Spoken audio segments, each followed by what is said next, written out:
Soldiers of Fortune, a good night story based on Grimm Brothers, read by Brit Angel.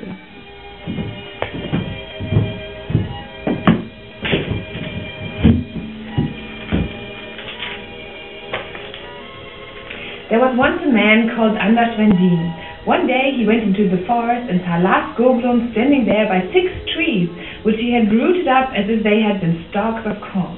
And he said to him, "Will you come along with me?" "All right," answered he, and went along with Mr. Vendin, who said, "Two such as we can stand against the whole world." And when they had gone on a little while, they came to the huntsman Patrick Anderson. Mr. Vendin asked, "What are you aiming at?" "2 miles from here," answered he. "There sits a fly on a bow. I need to put a bullet into his left eye."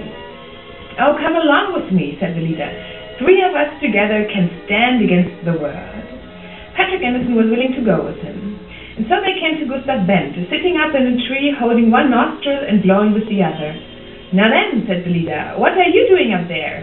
2 miles from here," answered he. "There are 7 windmills. I am blowing and they are going round."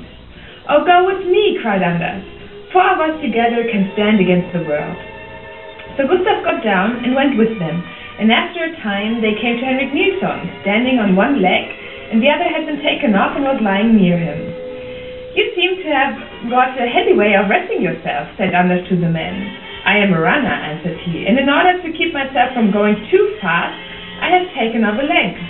"Oh, go with me," cried Vendin. 5 of us together may well stand against the world." So he went with them all together, and it was not long before they met Patrick Cola, with a little hat on, and he wore just over one ear. Vendin said, "With your head like that, you look like a fool." "I dare not put it straight," answered Patrick Cola. "If I did, there would be a terrible frost." "Oh, come with me," said Vendin. "We 6 together may well stand against the whole world." So the 6 came to a town where the king had caused it to be made known that whoever would run a race with his daughter and win it might become her husband, but that whoever lost must lose his head. Anders came forward and said one of his friends should run for him. The king agreed. Henrik Nilsson strapped his 2nd leg onto him. It had been agreed that the one who should bring water first from a far distant brook should be accounted winner. The king's daughter and Henrik Nilsson started both at the same time, but in one moment Henrik Nilsson was out of sight. In a short time he reached the brook, filled his pitcher full of water, and turned back again. About halfway home he was overcome with weariness, and he lay down on the ground to sleep. But in order to awaken soon again, by not lying too soft, he had taken a horse's skull and placed it under his head for a pillow. In the meanwhile, the king's daughter had reached the brook and filled a pitcher and was hastening with it back again when she saw Henrik Nilsson lying asleep. She emptied his pitcher and hastened on. And now all had been lost but for Patrick Anderson, who was standing on the castle wall and with his keen eyes saw all that happened. He loaded his rifle and took so good an aim that he shot the horse's skull from under Henrik Nilsson's head without doing him any harm. And Henrik Nilsson awoke and jumped up and saw his pitcher standing empty, ran swiftly to the brook, filled it again with water, and for all that he got home 10 minutes before the king's daughter. The king was vexed, and his daughter yet more so, that she should be beaten by a common brother. "I have a plan," said the king. Then he went out to the men and bade them to feast and be merry and eat and drink, and he led them into a room which was full of iron.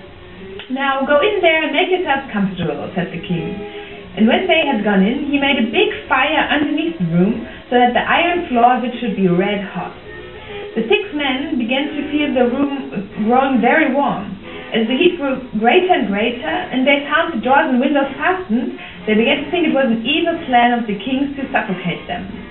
"He shall not succeed, however," said Patrick Cola with the little hat. "I will bring on a frost." So he set his hat straight on his head, and immediately there came such a frost that all the heat passed away and the food froze in the dishes. After an hour or 2 had passed, and the king thought they must have all perished in the heat, he caused the door to open and went himself to see how they fared. And when the door flew back, there they were all 6, quite safe and sound, and they said they were quite ready to come out. And he thought of a new plan by which he might be managed So he sent for Anders Vendin and said to him, "If you will give up your right to my daughter and take gold instead, you may have as much as you like." "Certainly," answered Vendin. "Let me have as much gold as my friend can carry, and I give up all claim to your daughter." And the king agreed that he should come again in a fortnight to fetch the gold. Lars Goglung took a big sack on his shoulder and went to the king. "Who is this immense fellow?" cried the king, terrified to think how much gold he would carry off. And a ton of gold was dragged in by 16 strong men, but he put it all into the sack with one hand, saying, "Why don't you bring some more? This hardly covers the bottom." Then 7,000 wagons laden with gold, collected through the whole kingdom, were driven up, and he threw them in his sacks, oxen and all. "I will not look too closely," he said. "I must make an end of this," he said. "If it's not full, it is so much the easier to tie up." And he hoisted it on his back and went off with his comrades. When the king saw all the wealth carried off by a single man, he was full of wrath, and he bade his cavalry mount and follow after the 6 men and take the sack away from the strong men. 2 regiments were soon up to them and called them to consider themselves prisoners and to deliver up the sack or be cut in pieces. "Prisoners, say you," said Gustav Svend, who could blow. "Suppose we first have a little dance together in the air." And holding one nostril and blowing through the other, he sent the regiments flying head over heels over the hills and far away. And the king, when he heard the news, said, "Let the fellows be, they have some right on their side." So the 6 comrades carried home their treasure, divided it among them, called themselves Money Brother and the Panthers, made excellent music, and lived contented till they died. Good night, sleep tight, don't let the bedbugs bite.